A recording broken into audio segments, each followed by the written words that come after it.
What a pleasure it is to see you all. What a pleasure it is to be here. But most of all, what a pleasure it is to introduce to you this afternoon someone who has encouraged millions of people, millions of young people in particular, to probe, evaluate, ask questions that are more fundamental than any other, questions with which every one of us is confronted at some point, questions involving meaning, identity, relationship, dignity, what it is to flourish as a person. He doesn't pretend to have all the answers, but anyone who has tried walking with him the length of King's Parade here in Cambridge in less than half an hour will know that he seems to be asking the right questions. And he seems to be reaching young minds and young hearts in ways that very few other academics in the world that I can think of come anywhere close to doing. He's here in England for a couple of weeks, and for most of those 2 weeks he has been and will continue to be here in Cambridge. We are lending him to the other place for a day or two.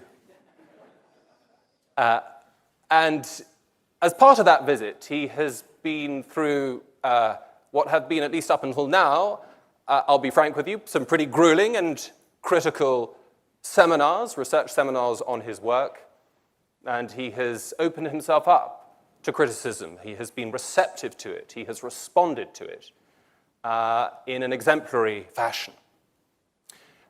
He has also taken part in a public lecture, one last night at Gonville and Keys, hosted by Dr. Arif Ahmed. Here tonight, the flagship event at the university. He'll be speaking at the Cambridge Union tomorrow, the other union on Thursday, and Westminster next week. And in accepting this invitation to come to Cambridge, he has, I think, shown extraordinary graciousness towards an institution that has not been as welcoming to him in the past as it might have been. Who is our speaker? He is the Professor Emeritus of Psychology at the University of Toronto. He is a clinical psychologist. He's the author of Maps of Meaning, The Architecture of Belief, 1999.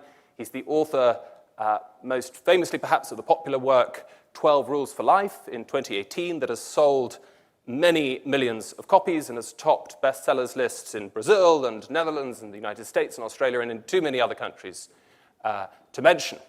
And in the ruins of the multiversity, he is building a metaversity. His lectures online, these long conversations with public commentators, religious leaders, journalists, artists, are mesmerizing millions of people a week. And in doing that, I believe he is part of a movement that is doing nothing less than widening the horizons of the humanities in the modern world. Ladies and gentlemen, Dr. Jordan Peterson.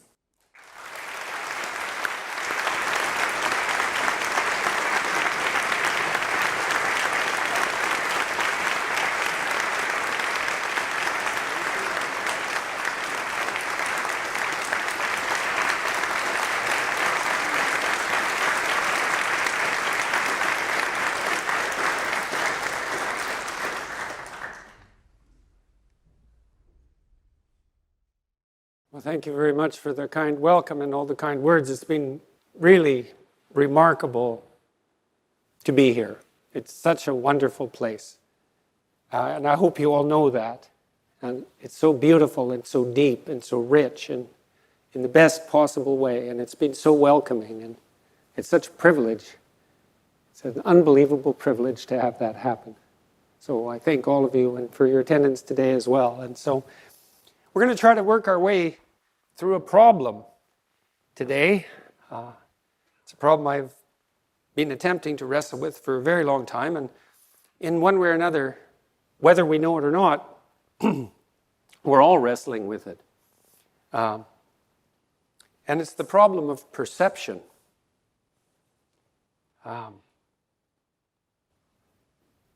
5 decades ago, I suppose, the problem made itself explicitly manifest at a deeper level than it ever had before, although philosophers had wrestled with this problem for a very long period of time. And part of the problem was, how much do we bring to the act of perception and imagination and thought, and how much is revealed to us by what we perceive? We thought we understood that, I would say, well enough to make practical progress after the Second World War. But there were doubts that bedeviled people operating in all sorts of disciplines that became, as I said, increasingly explicit in those decades. And I think for me, the most remarkable revelation of the problem probably occurred in the world of artificial intelligence. I learned about this when I was studying models of cognitive processes that were initially generated by Russian investigators like Sokolov and Vinogradova, who are very well-known names in the Russian neuropsychological literature, which is a very academically impressive literature. They were students of Luria. I think both Vinogradova and Sokolov were students of Luria, who was perhaps the greatest neuropsychologist of the mid part of the 20th century. They were convinced to some degree that we built internal models of the world and then compared what was going on in the world to those models. Sokolov discovered a phenomenon called the orienting reflex, which was an electrophysiological response to error detection, or a response to novelty. That's another way of thinking about it. And he should have won a Nobel Prize for that, because discovering the instinctual basis of the response to novelty, that's no small thing. There's a lot of novelty in the world. And Sokolov really mapped that, in some sense, mapped that onto the body and onto the nervous system in a way that superseded what philosophers had done before that, because it made it much more concrete and tied it down to the underlying neural architecture. And so, for example, if you're walking down the road and there's a loud noise behind you, and the noise is of indeterminate meaning, so perhaps a car has jumped a curb, that's a possibility. You'll go like that and stop and turn and orient towards the place in the space-time continuum where your stereo vision has localized the noise. And you do that really without thinking. I would say it's an act that occurs outside the domain of free will. And the reason you do that is because you might die if something unexpected happens, right? Something that's outside your framework of expectation. Now, you know your framework of expectation. You're an ignorant creature. You don't know everything. You don't even know that much. And your representation of the world is actually rather shallow and low resolution. It's good enough to get you where you want to go most of the time. But sometimes it isn't, and sometimes it's error-ridden enough, given the circumstances of time and place, that the error will kill you. And so you're equipped with instinctual mechanisms that orient you towards the source of the revelation of your ignorance. And that's something very interesting to contemplate, I would say, physiologically and neurophysiologically, but also philosophically, and I would also say to some degree theologically, right? That you have an instinct that orients you to the source of your ignorance. And you better have an instinct like that, because there may be a shortage of knowledge, but there's no shortage of ignorance. And so, and that's, part of the problem of the relationship between the finite and the infinite, right? I mean, we're finite creatures. We can't know everything. We can't even know as much as we need to know. And that means, in some sense, we have to be able to deal with the fact that we don't know enough. And one of what Sokolov outlined, at least in part, was the underlying neurophysiological mechanisms that made this orienting reflex possible. One way you can measure it, for example, is if you put a gadget, a galvanometer, on someone's finger, and you play them a sequence of tones, when you play them the first tone, they'll show quite a response, and then the second tone lesser, and after that lesser, until finally it'll flatline. And people thought about that as habituation, but the more sophisticated cognitive scientists regarded it as the building of an internal model of the stimulus in all its variety of parameters. Interesting word, stimulus. We'll return to that. And then if you play someone a different tone after habituating them to that sequence, the electrophysiological response will reinstantiate itself. Or even if you alter the spacing between the tones, the same thing will happen. And that's all part of this response to novelty and then the mapping of novel territory. This is unbelievably important, this discovery, because you don't learn anything except by encountering it as novelty first. So it's fundamentally the initial processes of everything you do to learn everything there is to learn everywhere all the time. And so, like I said, he should have won a Nobel Prize, but people really didn't understand the fundamental significance of this discovery. And a very influential line of English, British neuropsychology emerged out of that, because a gentleman named Geoffrey Gray, who was the most outstanding student, I would say, of Hans Eysenck, who was the most cited psychologist, research psychologist in the world for pretty much the last half of the 20th century. Geoffrey Gray wrote an incredibly brilliant book called The Neuropsychology of Anxiety, where he integrated the work the Russians had done, which very few people knew about, apart from Gray, who read absolutely everything. The Neuropsychology of Anxiety, I think, cited 1,300 deep scientific papers, neurophysiological papers, animal behavioral papers, like hardcore psychology, because there is such a thing. And he actually read all those papers, and he actually understood them. And then he integrated that with Norbert Weiner's, who was one of the fathers of cybernetics and computer science. He integrated that with Norbert Weiner's cybernetic theory and with, well, a raft of animal experimental material, and laid out the neurological basis for the establishment of the orienting reflex and also for the establishment of memory itself. It's a tour de force, that book. Was written in 1982, and psychologists have really only begun to digest the material in that book. So I read it when I was, well, back in about 1982, very soon. That was 85, I guess.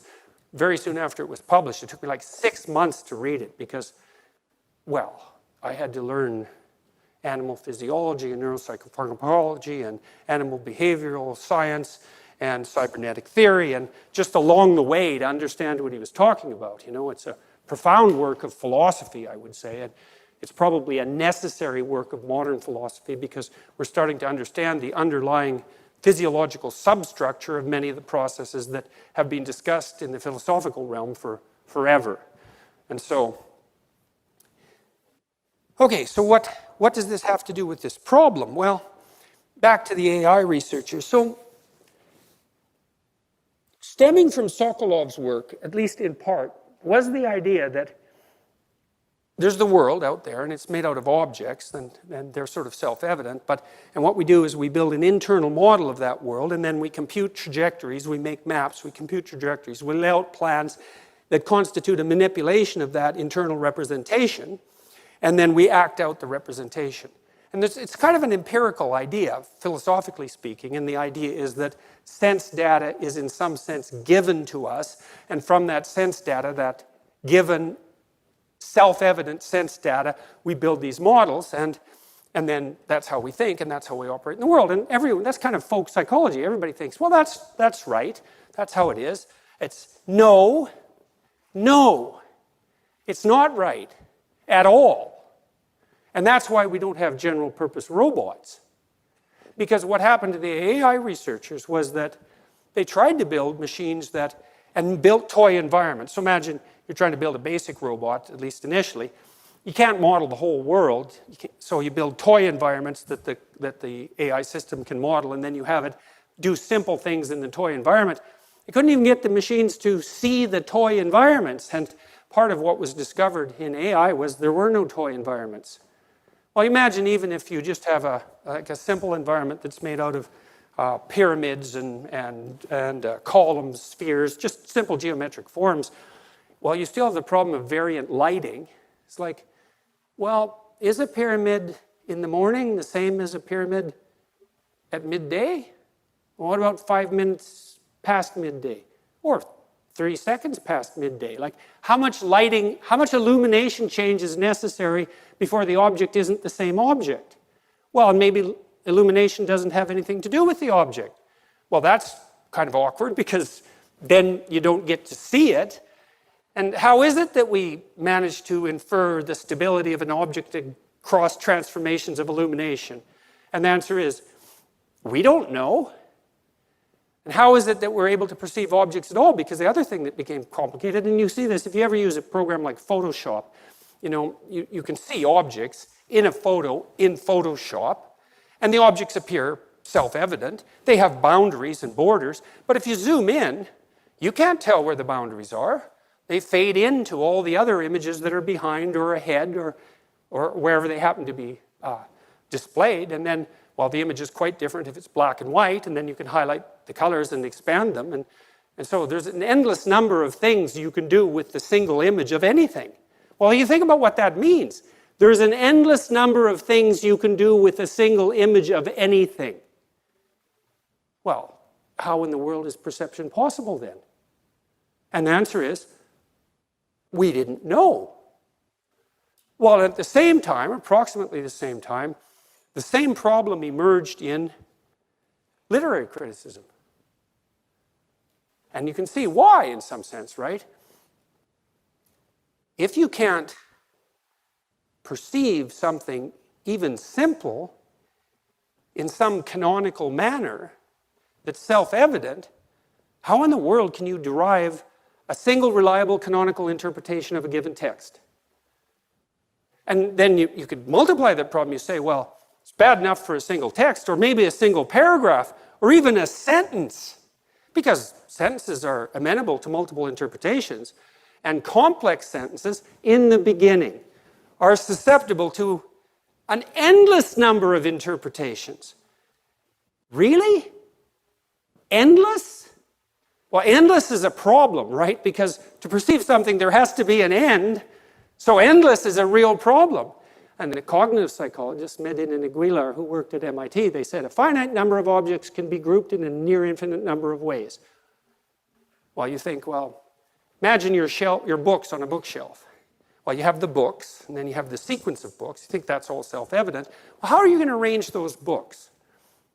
Well, that's a problem if you've ever tried to sort out your library. And if it's a big library, it's a big problem, right? You have to invent a very complex and sophisticated indexing system to know where the books are. Well, the books on your shelf, you think, well, there's not a near infinite number of ways to arrange them. What are you talking about? And that's only the axiomatic self, that's the axiomatic structure of your a priori perceptions manifesting itself as self-evident fact to your ignorant mind. Because that claim is actually wrong. So you might say, well, color, thickness, density, age. How about thickness of paper? How about the thickness of the spot exactly half an inch below the 35th page in the 3rd chapter? And you think, well, that's a stupid way of organizing your books. And I would say, well, how do you know it's stupid? Exactly. And not sort of, right? Because you can't just claim self-evidence in this situation, because the self-evidence of the stupidity of that categorical structure is actually the mystery. And it's the mystery that, say, postmodernists encountered when they were trying to specify the canonical meaning of a text. Just a single text, a single paragraph, a single sentence. There's a multiplicity of potential interpretations. Even worse, there's a multiplicity of potentially valid interpretations. And so how do you do anything but throw up your hands and say, well, there is no solution to that problem. Or at least, and this would be better, we have no idea how we solve this problem. And what would even be better would be we have no idea how we solved it in the past. And say that's particularly germane when you think not even necessarily so much about the interpretation of a given text, let's say the Bible, to take a complex problem, but the canon of texts itself.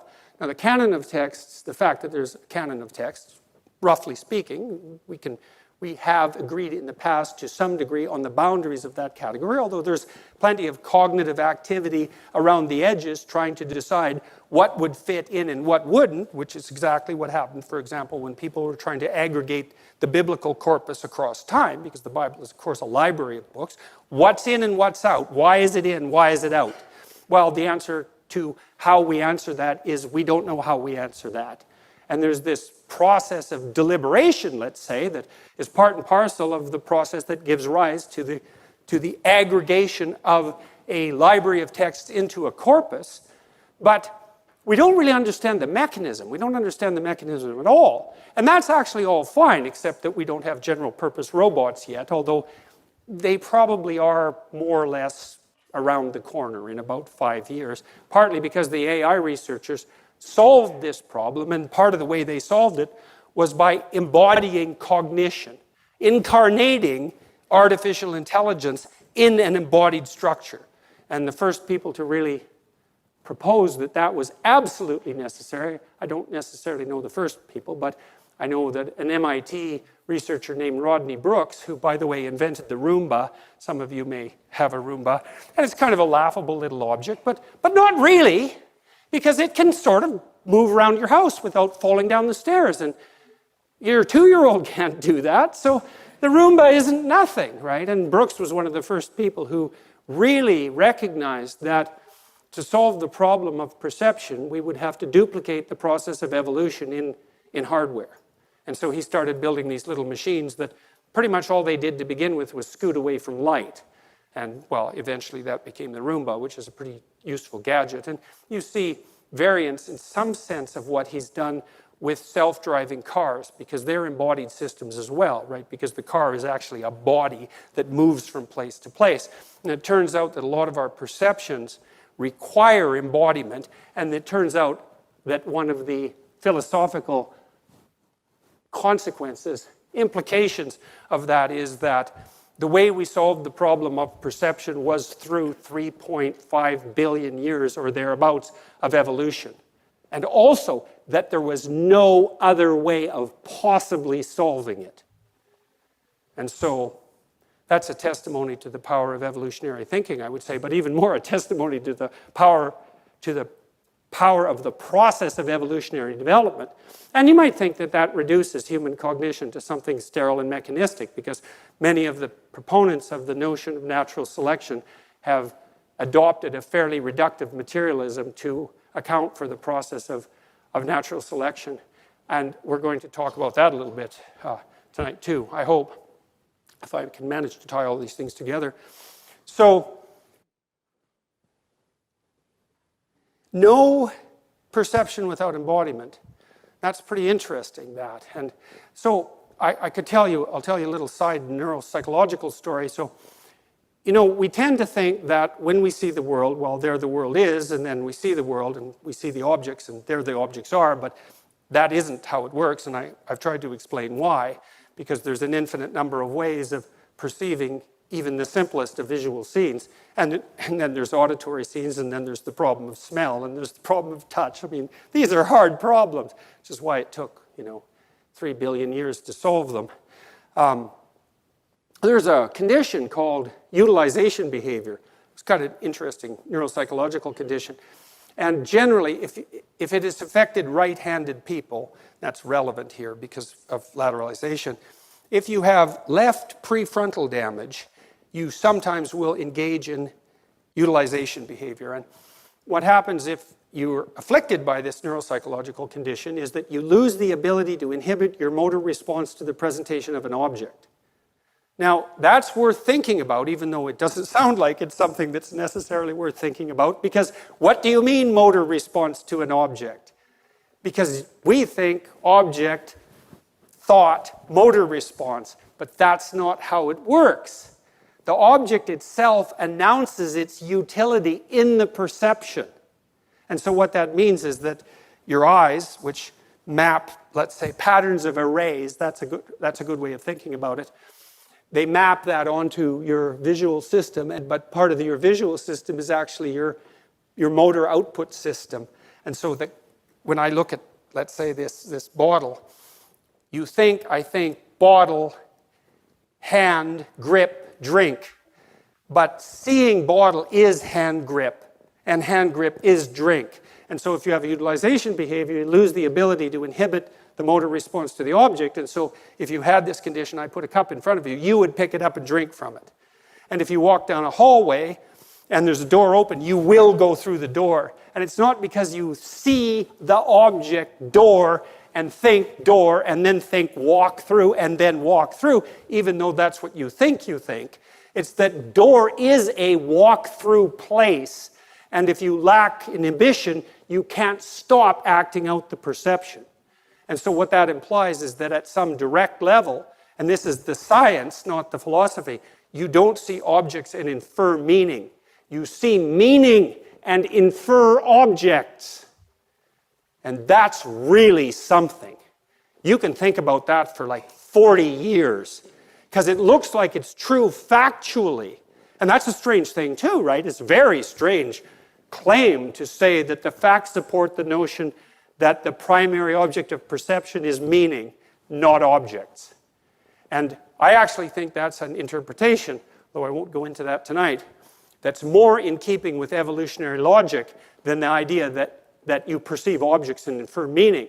And so the stripping away of meaning metaphysically from the world of apperception that's a consequence of scientism is actually predicated on something approximating bad science.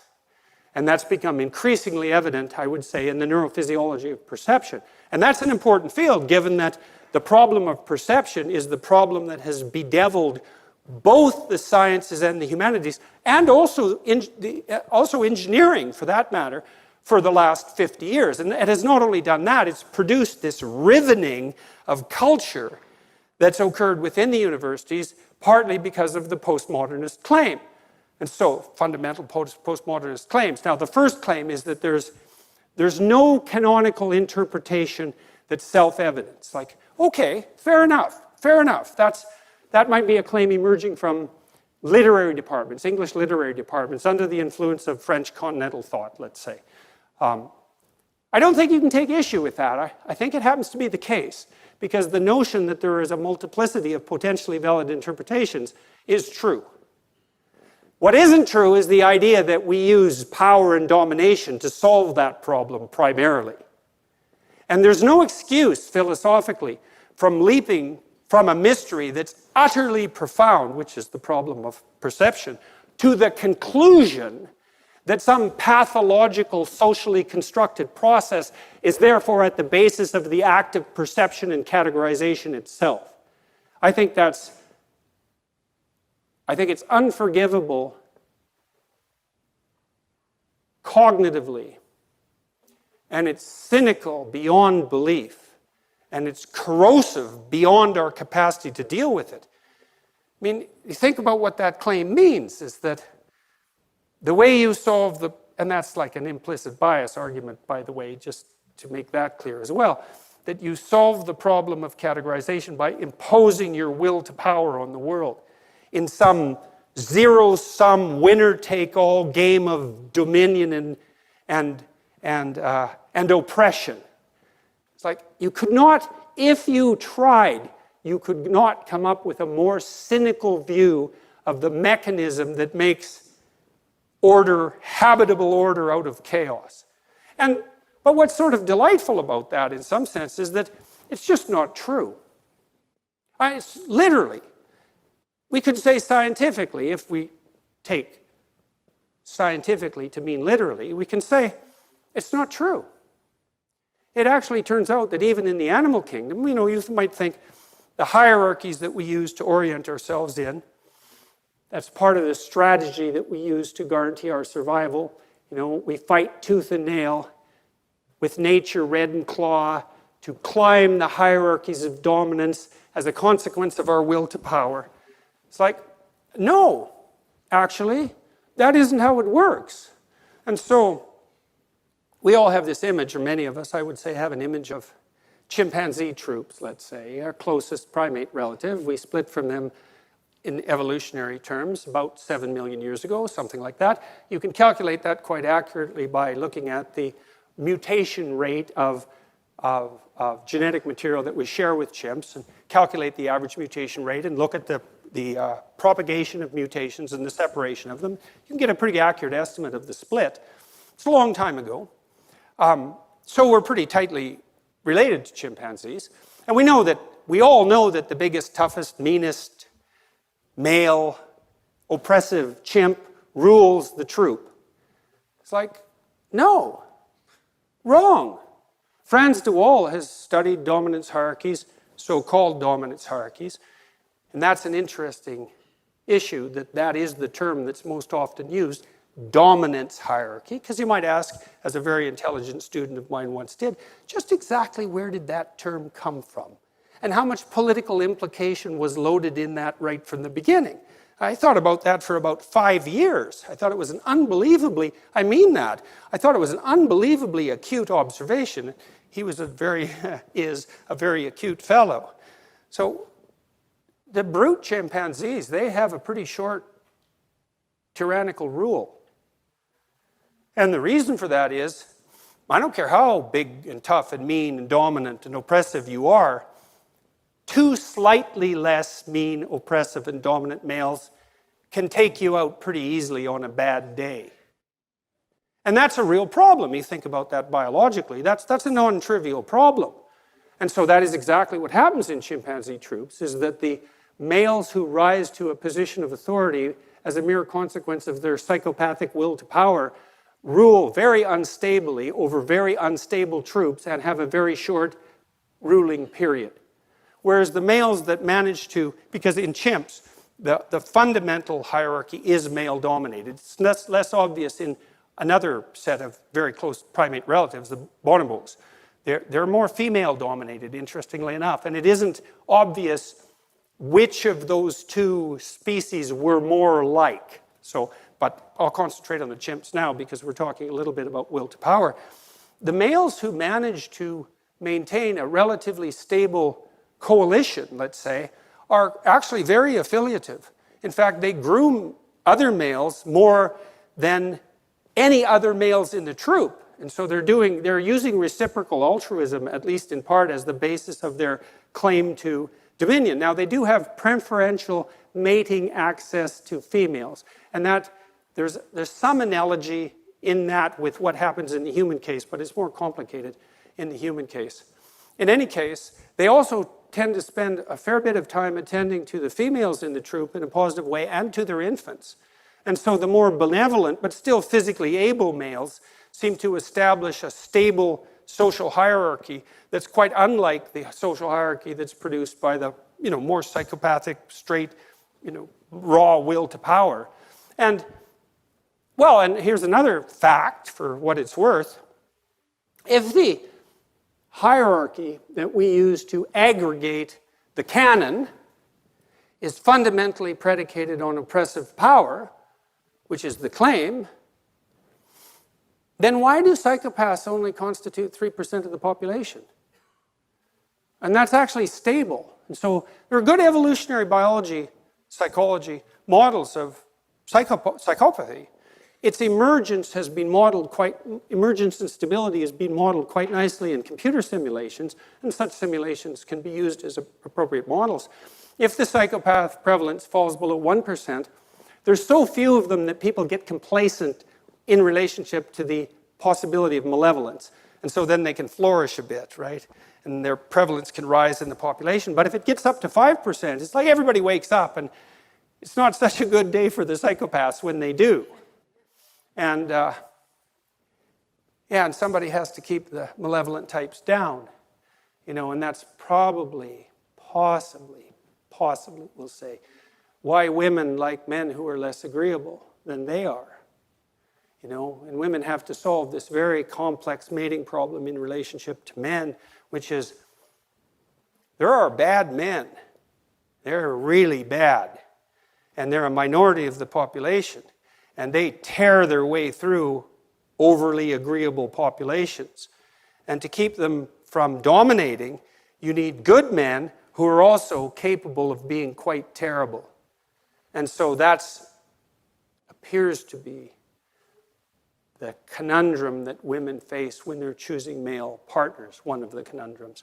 They want someone who's strong enough to resist what's truly terrible, but benevolent and generous enough to, and productive enough to be productive and useful, but also agreeable and empathic enough to share. And you can see that that's a terribly tight line, right? And women are always, well, young women tend to overshoot the mark on the malevolent side. So the psychopathic Machiavellians who mimic competent male behavior, they ape it, so to speak, are differentially attractive to young and inexperienced women. Whereas the women who've had some experience get better at distinguishing the psychopathic Machiavellian pretenders who often manifest a certain confidence and a certain bravado. They get good at distinguishing them from the real thing. And so it's a tricky thing for women to manage, and men can use deceptive strategies to mimic competence, which is exactly what deceptive strategies are for, obviously. And that's also a pathway to short-term mating success under some circumstances, and it's viable enough to propagate itself in the population, but it's not a good medium to long-term strategy. And the question might be, well, what is a good medium to long-term strategy? And it looks like something, well, that is the question that's actually at the bottom of this entire talk, because it's also the same question as what is the process that gives rise to perception itself? And this is an attempt to integrate across a whole variety of complex questions. So you might ask yourself, this is where it gets difficult to tie all these things together. So let me see how I'm going to be able to do this.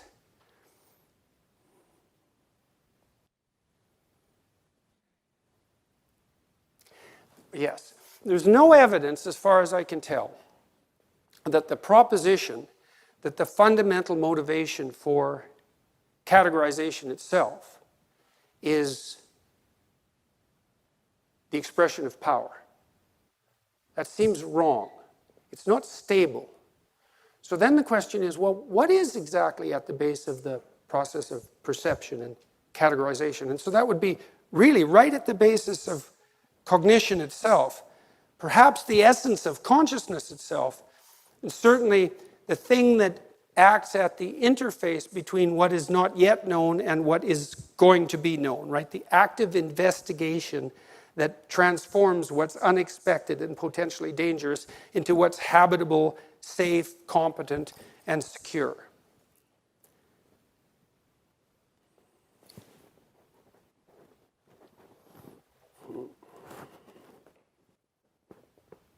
I saw this opera. I bet you didn't think I was going there. I saw this opera in New York City about 3 weeks ago. Opera written by a dead white male of the oppressive sort, Wagner. And so he's way up there on that list, man. And it was the opera Die Meistersinger. And it was really interesting. The libretto was really interesting. It really dovetailed in a strange way with the sorts of things I happened to be writing about at that point. And I'll just run through it quickly, and hopefully that will help tie together these strands that I've laid all over the place now. So, well, and music does that, right? It ties things together. And great art does that. It ties things together. And it's part of the process by which we make order out of chaos, right? Great art, not power. Great art. And you have to be so cynical that it beggars description and so envious of what's great to reflexively identify that with the will to power. I mean, really? That's what you think when you enter one of the great cathedrals or chapels that grace your campus? You think nothing but will to power erected that? Corrupt oppression? And if you do think that, well, what do you think of yourself then? You think you're nothing but the expression of the corrupt will to power? Or you somehow circumvented that because of your moral piety? And, well, in that case, then what is it you're relying on to orient yourself in the world? Is something other than that will to power? Well, if so, then exactly what it is. What is it? Well, you come to university to ally yourself with the forces of great art, let's say. And that's so much more powerful than mere power that they're not even in the same category. Well, back to Die Meistersinger. So it's a very interesting opera because it's set in Nuremberg, and in Nuremberg, in the opera, there are these guilds of men, and they're all craftsmen. And so one of the heroes of the story, there's two heroes and a heroine in the story. He's a cobbler, and he's a really good cobbler. And you think, well, he's just a cobbler. It's like, it was so funny because when I went to see this opera, my shoes didn't fit. I had these shoes that I hadn't really paid attention to for like 3 years, and my feet were just killing me. And I was in this opera, and it emphasized the absolute moral necessity of attending to your shoes properly. And I thought, isn't that synchronous, we'll say. And it certainly was, and now I have shoes that fit, although these are somewhat ugly, but they do at least fit. So I partially solved the problem. In any case, Die Meistersinger is the master singer. And so these men that are all extremely skilled craftsmen. So they're people who have skill right at the level of the interface with the world. They get together in guilds of their own type, and then they also practice singing. And one of them, who's a skilled craftsman, because that's a prerequisite, is elected as a master singer. And so each of these guilds have master singers. And now and then they elect a new master singer, and all the master singers get together to elect a new master singer. I was thinking about this little trope I had already written down in the book I'm writing. While I was watching this, you see this if you watch American sports films, so there's a football team, and after overcoming great odds, the quarterback, who's probably, risen above his suffering in some manner, triumphantly produces the victory, and all the other football players put him up on their shoulders and lead him out of the stadium, and everybody's standing up and cheering, and then he has an affair with his girlfriend, the top cheerleader, and everyone lives happily ever after. And that's the same motif as the Meistersinger, right? And it's really interesting, that the men will put that other man on their shoulders. That's not a good long-term mating strategy, right? To elevate him above you in that sort of competition, but men do that all the time, interestingly enough. And in Die Meistersinger, the men in the guilds come together, and a new entrant onto the potential master singer stage comes into the town, and he's a knight, and he's wandered through nature, and he sings of nature, but he's completely undisciplined. He doesn't know any of the rules, and so he's not a master craftsman like these craftsmen, but he wants to be a master singer. Simultaneously, one of the other leaders of the guilds offers his entire fortune and the hand of his daughter to the new master singer. And you think, well, that's a pretty patriarchal trope, but it's actually handled extraordinarily brilliantly, I think, within the confines of the opera, because she is the heroine of the story, and although her father is offering her one of the masters, she has the right of choice. And it's not she has the choice a little bit. It's clearly part of the opera that she has the choice. And she falls in love with this knight. It's hardly a surprise, but women are perverse like that. But the master singers, they don't know what to do with this guy because he's unbelievably gifted in terms of his talent, but he's not a master. He's not a craftsman. He hasn't gone through the disciplinary process that would mold him into someone who's thoroughly united right from the bottom of the craft to the tip of the head. And so they're thrown into disarray by this, and also by the fact that this woman, her instinct drives her towards him. And so they degenerate, the men's guilds degenerates into kind of an internecine squabble. And it's complicated by the fact that the woman also kind of likes some of the other master singers. They're older, they're competent, and so they have a shot at her hand. And so they fall into disarray under the stress of this mating competition. We could say that biologically. And the cobbler, who's the paramount hero in the story, who the woman loves, but perhaps not as much as the knight. And he's old. He's like 55, so he's younger than me, but he's too old, This is a young woman. And so he decides he's going to train this young knight. And that's pretty damn interesting, because he thinks, the moral thing to do here is to take myself out of the competition and to raise this untutored but extraordinarily talented young man to a position of primacy, to unite nature and culture simultaneously in his form, and to help him attain the status of master singer. And his name is Johann Sachs. And Johann is John. And he's John the Baptist.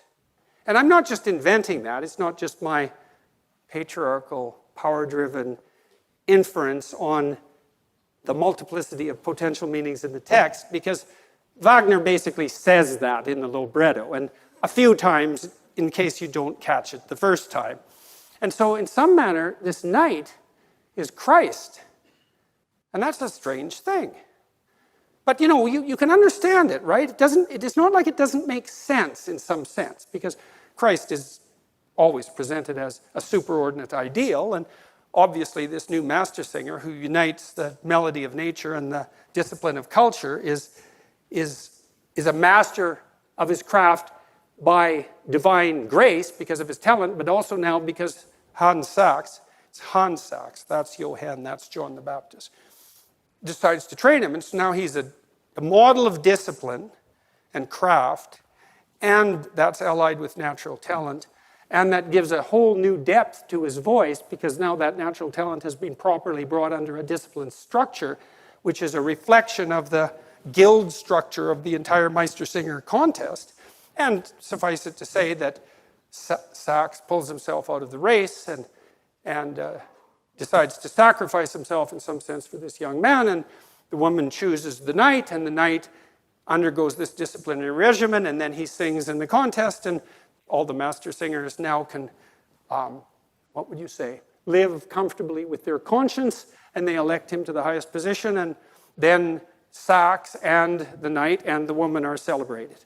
It's lovely, brilliant. And then, of course, it's set to this remarkable music, and you watch all these people who spent all these years disciplining themselves in some unbelievably difficult manner to play their instruments properly and to interact with each other harmoniously and to play while they're doing it so that it's not just rote, and to produce this magnificent stage in this ridiculous building, this ridiculously impressive building in this unbelievably impressive city, and all these people come there and devote their attention to watching this. Well, why? Why? Why indeed? Well, that master singer's spirit, that's what solves the problem of perception. It's not raw power, right? It's not a corrupt will. It's not a satanic force. It's exactly the opposite of that. And we all know that. We all know that. Although we don't know, we know it. I was in the chapel the other day here. Which one was it? You have two remarkable chapels. Well, more than two, but two particularly remarkable chapels. Doesn't matter, really. Up on the pinnacle of the chapel interior, there's a picture of Christ, and it's like a Byzantine representation. He's in a mandorla, which is a shape that Freudians can have no shortage of fun with.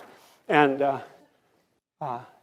he's shining forth from this background. And he's placed above the sky, right, or on the sky. And you see this even more clearly in Byzantine church architecture. So the cathedral is a cross, and then at the central point of the cross, so that's the point of maximal suffering, right? That's what's being illustrated in the architecture. There's a dome, and the dome is, well, how about it's the sky? It's not that hard to figure out. And the cathedral structure is trees, and so it's a representation of our primordial environment, this ancient forest, right, which is now recreated in stone with this dome that's above all, that's centered at the point of the cross, which is the point of maximal suffering. And you look up into the sky, the starry firmament, and what do you see reflected back down to you? You see this image of the divine word. That's what you see. You might not even know that you're seeing that. You don't know you're in a forest. You don't know you're seeing the sunlight filter through the branches. Our ancestral home for millions, tens of millions of years. You don't see the immense labor and effort that it took to erect that cathedral and to put that image in its highest place. And well, at least she dressed like a lobster. So that was good, actually. And as far as protests go, relatively witty, although perhaps somewhat ill-timed. So here's a way of thinking about that. So I've been discussing a series of images with my wife, and one of them is an image of Mary. And it was a Renaissance image that was painted by many, many people. And it's funny, I'm going to talk about the divine feminine after that interruption. Mary is often represented with her head surrounded by stars and with her foot on a serpent on the world, right? And so, well, what is that exactly, that image? Well, it's something like, what is it to have your head in the stars, let's say? Well, I bought this cottage up north in northern Canada, and it's very dark up there. And you can go onto the dock at night, and it's dark enough so you can see the Milky Way, and it has to be pretty dark before you can see the Milky Way. And it's very impressive. You know what that's like if you've been out to see the night sky, or maybe you feel the same way when you see the Grand Canyon or a remarkable waterfall or some particularly beautiful scene, or perhaps you feel that way in a cathedral, or more likely you feel that way when you're listening to music that really grips you, right? And it's all the same experience, it's an experience of awe, and it's way down low in your nervous system like the orienting reflex. It's not a cognitive response precisely. It's a precognitive emotional response that signifies significance. And you look up at the night sky, and it fills you with a sense of awe. But it doesn't just do that. You see, it activates the impulse to imitate, which is a very deep motivation in human beings. We're unbelievable mimics. We mimic each other all the time, which is why we all use the same words, let's say. We're very good at embodying other people's embodiments. It's a particular talent that human beings have, and we're so good at that we imitate all sorts of things that aren't even human. And so then you view this expansive night sky, and a sense of awe fills you as you confront the infinite. And it calls to something inside of you that can master the infinite. And that's a form of imitation, right? To look into the darkest place, the most wide expanse possible, and to have something inside you respond that's capable of dealing with that. That's that instinct to imitate. And that's calling the best out of you, and that's why you love doing that. And it isn't just that you love it, it's that you cannot live without it. You cannot live without it. And I know so many of you, atheist or otherwise, you can't live without music. You think, well, why can you not live without music? And what is it calling to precisely? That remarkable interplay of harmonious patterns, because that's what music is, and that's what the world is. It's not objects, it's the harmonious interplay of patterns, and music reflects that, and then you orient yourself in your embodied manner to those patterns and dance along with the world. And that revivifies you. And if you're particularly good at, well, maybe you'll also attract a mate. And you want a mate that doesn't attempt to dominate you sexually during the introductory dance, right? You want a mate who will play along with you and match your movements to theirs so that you can see that there's a harmonious interplay between the two of you as you meet in play, soul to soul, if you can manage it. And everyone knows that. And that capacity that's called out in the dance is the same capacity that's called out by the night sky, and it's the same thing that's represented in those Byzantine churches. You look deep enough into infinity and you find your destiny. And that destiny is everything you could be. And we all know that and this is what men and women search for in each other. If you're rejected by a woman, well, why is she rejecting you? Well, maybe her judgment is off, and that would be very, convenient for you. But she's rejecting you because you are not all that you could be, and maybe not even all that you need to be. And so that's a very painful rejection, and it causes all sorts of tension between men and women. But, women have a lot at stake in this game. And so they're looking for something, what? Powerful, dominating, brutal, terrible? No. Something perhaps capable of that. But even more important, capable of mastering it, right? And capable of singing despite that. We all know that's true, and the shame that men feel when they're rejected by women is precisely the shame that they feel at knowing deep in their heart that they have not lived up to what they are capable of being.